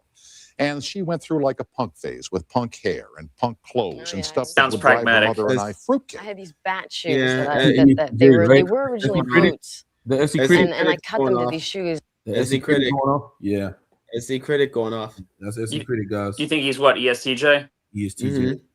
See in dark purple. Why is that a fabulous color? SE critic. And she went through like a punk phase with punk hair and punk clothes and stuff that would drive her mother and I fruitcake. I had these bat shoes that they were originally boots. Drive us fruitcake. And I cut them to these shoes, and they obviously didn't even hold on I to my never feet heard because they it were used boots. And they that just way used before. Used to scrape It across was the floor. And I fruitcake. remember working with somebody much later who had actually gone to high school with me and told me that she was slightly frightened of me in high school because I didn't talk very much, or I was very kind of dark, and then and I had my little fishnets, and I was quite thin because I was going through problems, and I had these bat shoes that would just scrape across the floor, and they just thought I was completely out of my mind. So yeah, and then I had going to ska shows and going to slam dancing, and but it was never, I was never a mean person. I never wanted to hurt anyone or kind of get my parents back. I just wanted to be free, and I wanted to Freedom. try everything, and so I'm told that in those days you used to carry with you a little butterfly knife. I carried sometimes a butterfly. I carry different types of knives I've carried. Yeah, Do you butterfly like knives certainly. They're fun to play with. This girl's a freak. Yeah. I mean, you can. There is an art to them, and then the movement of them. And other knives are just for protection, and it there's something to being protected, other than just having a knife where you can use it. Some people have Swiss Army knives they use. Right. Some people have, and you use it for different things. But you know, I've actually changed my views on. I still do carry a knife. A lot of when I'm you know, I'm not somebody who has a gun in the house, but if I am attacked or come into contact with somebody that frightens me, yeah, I want some kind of protection, and I think I'm okay with them. You know, I'm not. But I have a friend of mine who, when he was younger, was attacked by a group of people with knives, and nearly killed him, and that's certainly. SE. The paranoia though? You know, interesting or cool or beautiful about them. Is that any opposing? This is there, and then but there's a very, very scary side to it, and there's a very she has a level of paranoia or worry. Yeah, we're certainly when it comes to herself, her safety. I'm sorry. Brought to you by the American Knife Association. Yeah. Let me take a fast pause. I want to talk to you here about the two pictures. We talked about Gia the last time that you were here. But I'd like to know more about your feelings when you made the series on George Wallace, who I heard on the radio yesterday is very, very ill. You know, he got shot 26 years ago. Right, but now he's... And he really has not felt well since, and I'm told that from the radio, that he's really feeling poorly. But I want to ask you about that series and how deeply you got into the George Wallace time in America and some other interesting things. Angelina Jolie will soon be seen in Dancing About Architecture. And then later on, I believe in December, Pushing Tin comes out, or is that a 1999? February, I think it's February. I said February of 1999. Certainly well in advance of the release date. We will continue with Angelina and you on the toll-free after this short timeout. Motherfucking ESPN. Kind of tame compared to Gia, though. All right, I'm going to get a different interview. Yeah. Let's see. All right. Yeah, that's a good one. Charlie Murphy. Angelina Jolie is here winning an Oscar for her performance in Girl Interrupted. She's managed to maintain her status as one of Hollywood's best young actors with the popular Tomb Raider film. She's also traveled the world as one of the United Nations' most recognizable Goodwill ambassadors. Her interest in refugee work came after reading the script for her latest movie, Beyond Borders. Here is a look at the trailer for the film. No. No, we ain't doing that. No. They're like, movie. Damn, bro, how many clips y'all playing for the goddamn movie? Y'all damn sure trying to get me struck. Relief workers and famine and the UN. But when the film didn't go, I was really upset, and I really wanted to go on the journey, and I wanted to understand what the journey of relief workers and famine and the UN. But when the film didn't go, I was really upset, and I really wanted to go on the journey, and I wanted to understand what the content of the film was. So I got a lot of books and sat up one night, actually a few nights, and then eventually called Washington and asked if I could just go, if I could travel with them, if they would allow me access to kind of witness the movement of refugees or camps or UN workers, if I could see it, and if I could learn about the world. And they were gracious enough to let me go, and then later I did join the UN. Well, you just traveled and went to observe, and mainly because you wanted to absorb, or because you wanted to somehow gather material to make a film, or to... No, I never thought the film was going to come around, and I just personally felt that I started to notice from living in Europe. I started to notice that there was a lot on the news, or a lot in different things that I just hadn't heard about. I just felt I think there's a lot we're not taught in school. There was a lot they didn't cover Pol Pot in my history books. I didn't properly understand what's been going on, in all these countries around the world, and how how the majority of the world lives, and really what's happening. And so I kind of learned best by being in an environment and wanted to just educate myself. I felt learn best by being in an environment. So guys, what we got from her right now is direct SE progression. Okay, that's what we got for her right now. So we're looking at a finisher with this woman. I think we're swinging. Probably abstract as well. Right. Yeah, she's abstract.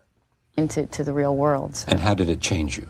It changed me completely. It changed me just to, I just realized how fortunate I was and how stupid I'd been for ever being self-destructive. or wanting for more, or not understanding how grateful I should be just that I know where my family is and they're alive and my child's healthy. And,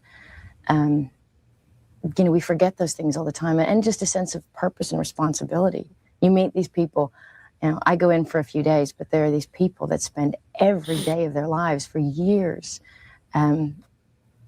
just helping other people, and are totally dedicated to it and love it and love being around people like that. And it's, we have, most of us, certainly in America, most of us have no sense of how the rest of the world, no, we don't. Most of it lives, or a good portion. The majority of it. And you wonder if, in fact, there was some sense, because, I do have great faith in the instincts of people if they see with their own eyes. If they're aware, I think. Then, they're moved. You see it in 1,000 ways, and you see it primarily when there's some tragedy like 9/11, that brings it to them, or you see it in the tragedy of a village far away where people, fighting the most difficult things and having their children and their husbands wrenched away from them, how we pull together, and, out of instinct.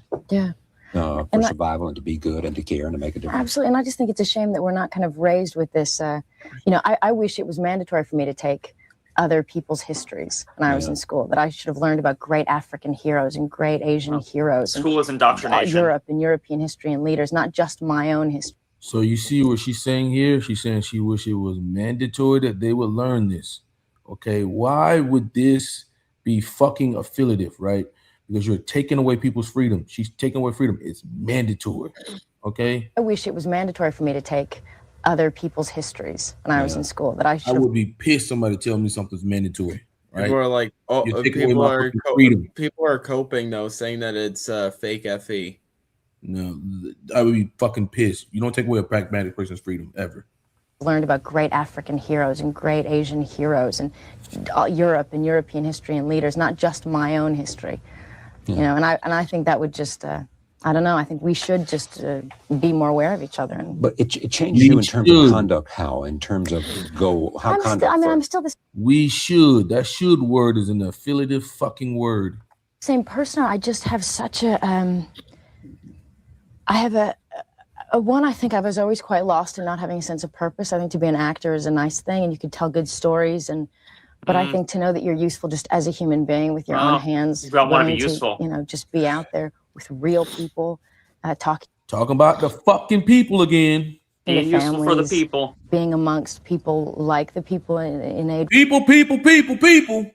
Relief, who really are these amazing human beings, and learning about the world and it's just you're useful. You're a part of real life. And it just it's given me happiness, and I've learned more from refugees. She's getting fulfillment about life and love and out of that, not out of show business. Did it influence your decision to not out of status, dummy? Not out of Cambodian status, dummy. That influenced your decision to do that? Yeah, I've always wanted to adopt. Right. My mom said since I was a kid, we don't know. I've always wanted to adopt, and I. It's just I just always had the idea of adopting an orphan was very much in my mind. So I went to Cambodia. Would you somehow there was a choice to adopt an orphan rather than to have your own child because you felt like you could do something different that way or make a difference? I feel like it's wonderful when people fall in love and have children. I feel personally like if I didn't adopt Matt, if I had a child, then Maddox would be where? In an orphanage somewhere. What if? My God! If she, where would she be if I didn't adopt her? It's fucking fe. Dummy, shut your dumb ass up. I feel personally like if I didn't adopt Matt, if I had a child, then Maddox would be where? In an orphanage somewhere. Ti. And that breaks my heart. I believe in finding your family across the world. I believe there are a lot of children out there. Abstract, finding your family across the world. That blood doesn't matter to them. Blood is not what makes family. I think it's global great interest, to guys. Find each other across the world and become a big family. Was it a struggle to get Matt? Big family affiliative. It wasn't easy, but I don't think it should be. I don't think in some cases it should be as difficult to adopt because I think more people would if it was. Definitely a catalyst. It was a bit, but it was worth types. it. I mean, it was.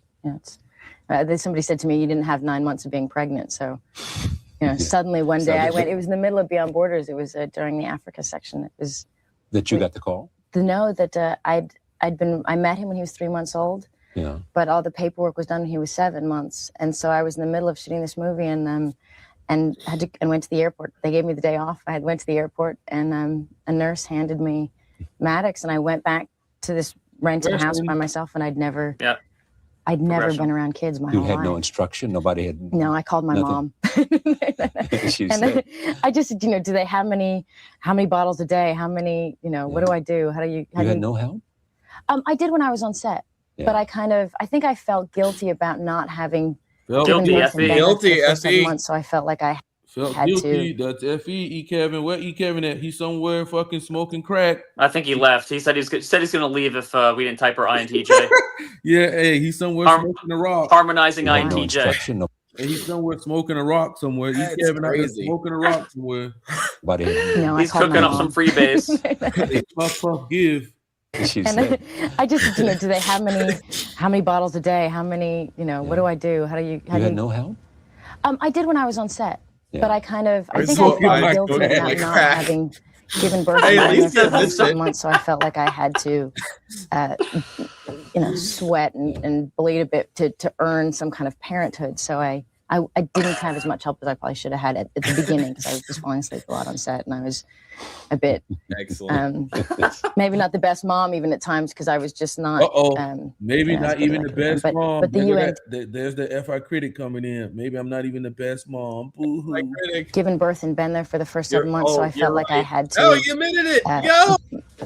Sweat and bleed a bit to earn some kind of parenthood. So I didn't have as much help as I probably should have had at the beginning. So I was just falling asleep a lot on set, and I was a bit maybe not the best mom even at times, because I was just not as good. Look at him go. But the UN did it. I traveled first to Cambodia with the film, and then I went back twice with UNHCR to visit with people who returned from the camps in Thailand. Tell me how that role has evolved for you and come back to Beyond the Borders. How has that role evolved for you? Because you're now being honored because of the work you do, and a lot of attention's come to you because of this, because you're the visible expression of Charlie Rose, of a INFJ2? Yeah, I believe so. Is it a significant portion of your life now? It's a very big portion of my life. Are you traveling around the world all the time now? Yeah, every time I get to, I just recently, I finished a film, and I went immediately to the border of Chechnya, Ingushetia. I think that's also FE Hero, Johan. Went back and got Maddox, and I went into Congo. You took Maddox to Congo? He stayed in Uganda because it wasn't safe for him. Did you take him to the border of Chechnya? No, he had to stay in London, because he usually travels with me everywhere. But I was warned that because of the Chechen-Russian situation, that it might not be safe for him. No, on the border, what do you do when you go to the border? You look at refugees and try to make sure that. I don't look. I do a few things. I mean, I've really tried to just. I never wanted to become a goodwill ambassador. That was never my intention. Right. I to travel with you and ask no press with me, and I just wanted to educate myself. And when they asked me, I was really happy to support them, because I learned a lot about them, and I wanted people to know about the organization and to know positive things about refugees and how inspiring they are and how strong they are, and not all the negative things you hear. And so a lot of times I do keep journals, and I do speak about when I have a chance like this. But a lot of times in the field, it's just a lot of sitting with a family and asking them, where they've been, hearing their story. Meeting with children and spending time with them. And what that is right there, asking these children. So a lot of times I do keep journals, and I do speak about when I have a chance like this. But a lot of times in the field, it's just a lot of sitting with a family and asking them, where they've been, hearing their story. Meeting with children and spending time with them and thinking of their dreams and their hopes, and just being a friend, being somebody who represents my country and all countries in the United States. Just say, I'm here you're not forgotten, and you're not forgotten. And people care, and we'd love to spend time with you, and you're human beings, and we are sorry you're going through this. She's a bleeding heart. Change something that would be reasonable to do. Obviously, you'd love to be able to provide shelter and a job and security and a whole lot of other things in an effort to return to their homeland, all of those kinds of things. Billy Bob Thornton in public have a necklace with their own blood. Yeah, they're fucking weird. Awareness is so much of it, because it's, I was overwhelmed by the huge amount. There are 20 million people under the care of UNHCR right now. There's that many displaced people. I mean, 20 million. Half of those are owned by half of those are children. You know that they're working in over 100 countries and living in camps or a living. lot of them are living in camps. Some are living in. Some are hidden in the borders of Colombia because of the dangers of being war. Declaring things. They're hiding in different houses. They're hiding in shelters with no. Right. Because of the. It's all different. You know, obviously, in the Balkans, in certain areas, they're in gymnasiums. They're not in. It's all different. But the need is for recognition, it's going and to a therefore, place and saying why did it become? How is it that there are 3 million people who have crossed this border? What's going on inside the country? That when Afghanistan and Pakistan, suddenly everybody was aware of that situation, but months before, the Taliban had been in power for 7 years. For 20 years, people had been in camps. When there's instability in areas, it's like Congo or Colombia. Why has it gotten to this point where until it explodes, there's a huge human crisis, or there are people who are running for their lives, or their house has been burned, or they're being macheted in the middle of the Congo? Why does it have to get that bad for us to say what's feeding this war? Or hey, leave John alone. He's my friend, man. Don't be talking shit about John. Kevin. Well, he's not wrong though. Damn, Thomas. The truth hurts. All right, guys, we're done here. So Angelina Jolie is an INFJ. She's a fascinating person. Yeah, she is. She's pretty cool. I'm glad to get her on. She's a freak, but yeah. Yeah. I mean, I kind of knew something was up with all that. She adopted 20 kids, like all over the world type shit. And I was like, what the fuck wrong with this? Well, I think Madonna adopted kids too, but she didn't go as crazy. Not like Angelina. Yeah, Angelina. Then, someone was saying that she might be like ESTP. You remember when she took her boobs out just because they thought there was a possibility that she could get breast cancer? I was like, bro, it'd be crazy. ESTP is not doing that, bro. That's not happening. Okay, they're not. Yeah, George, that she has a gene where she's susceptible to breast cancer, right? And, cut the bitch out because it hit. And rather than it's proactive NI. Yeah. So rather than wait and see, she just cut them out. Yeah. Mm-hmm. But it's her. I'll just mention her mother's an INTJ. You don't usually see people have the same type as their parent. I mean, it happens. I mean, it can happen, but it's not super common. It's not. Yeah. If if somebody has a lot of kids, there's a good chance. Like my grandmother's INTJ, my uncle's also INTJ, but she had 6 kids. I mean, that's kind of different. You have 6, 7 kids. I mean, there's a good chance you might have the same type, but you run the numbers. Yep, talking about the numbers. Run them numbers every time is a dice roll. I do think that there's some bit of there might be something we don't know from a gene perspective. Yeah, I think there is. Because Shelly has a shitload of kids, and a lot of her kids are abstract, and her dad was an INTJ too. So yeah, there might be something to it. What are we going 3W2? Mm-hmm. I don't know, man. I guess that's kind of tricky though. I think she's kind of assertive, though. She got to be assertive, right? Mm. I mean, she's going out there actively chasing this, I mean, I guess you're right. Yeah, that's assertive. So 3, 7, 8, and she's not a 7 and she's not an 8. So I mean, by default, we only got a 3. But what are we thinking here for her SP? SO? Maybe SPSO, yeah. Mm-hmm. I think SOSP. SOSP, okay. But isn't SO the typical? Yeah, I don't think. No. Yeah, that's I don't know. Typical, the typical 3. Exactly. Yeah, I don't think she's like the counter type. Yeah. That's the SP. She's the 3 that doesn't necessarily look like a 3. Yeah, that doesn't need to brag and shit. Yeah. So what are we going subtype? N squared. You think harmonizing in there though? Maybe NH. Yeah, but she's INFJ, so I know. Naturally flavored harmonizing. NH. I don't give a fuck. NH. Yeah, I'm not. Yeah, she's polished, but I don't know that she's N squared. But I can go with either one of those. I think. She did pretty good for T.I. Child, though. Yeah.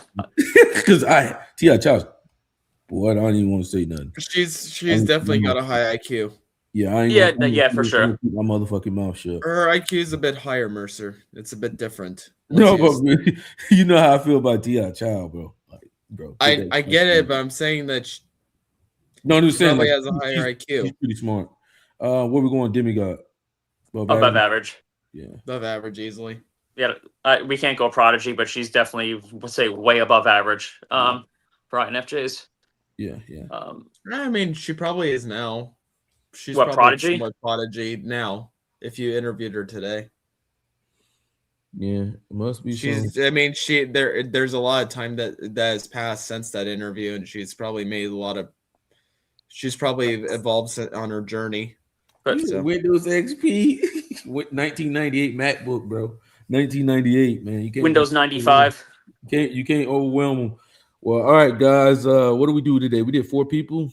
Yeah, we're gonna cut it. I gotta get some sleep. I gotta work tonight, so this was fun. E. Kevin, you look bad, bro. You look bad, man. You came in here, beat your chest, saying that she was an INTJ. You've been saying that shit for like damn near 3 years now. The Angelina Jolie is INTJ, and you got humbled again. But that's nothing new for E. Kevin. E. Kevin does nothing gets to E. Kevin. Nothing gets to E. Kevin. I don't know if that's true about Charles Manson, Johan. He has no shame. I think we have to look at him. You know, ENTP ain't got no damn shame. Says Musketeer type Charles Manson, ENFP, get good. I think we need to look at Charles Manson. That's probably not correct. You don't think so? I think it's probably right. Charles Manson. I think ENFP. Yeah, I think so. Manipulating people to kill other people. I don't know. It seems pretty pragmatic, but yeah. I mean, you know how, man, the ENFPs can be something else. You know, they manipulate people and shit. I think he's probably ENTP. You know, usually your psychopaths are ENTP or INTJ. I think he's probably ENTP, but yeah, he's on my list of people who I want to look at. We'll have to look at him again, but yeah. I mean, we'll look at him in the future on our re-verification. But all right, guys. I don't know if I'm down with ENTP with him, but I feel pretty good with him being that. People will look at him because he does look like that one guy we typed. What was his name from that band? From what? That band? What's that band? The Beatles? John Lennon? Oh, you think he looks like John Lennon? He kind of does like John Lennon. I don't know about that, but Charles Manson. I don't think so. John Lennon? You don't think so? Yeah. Well, yeah. Well, he had a swastika tattooed on his forehead. Just saying. Yeah. We'll have to look at him. You know, I mean, the ENTPs are sneaky sometimes. Yeah. You know, they can suck some TEFI dick, and you'll be surprised. But yeah. She said that. She said she called that he does look like Charles Manson, John Lennon. Oh yeah. Yeah. They look similar. I'll have to look at that. All right. Well, all right, guys. This was fun. We'll see you guys on the next one. Peace out. Peace. We'll see you guys in the Discord, man. Join our fucking Discord. It's I think the most accurate and best group. Okay. She said, remember. All right, guys. Peace out.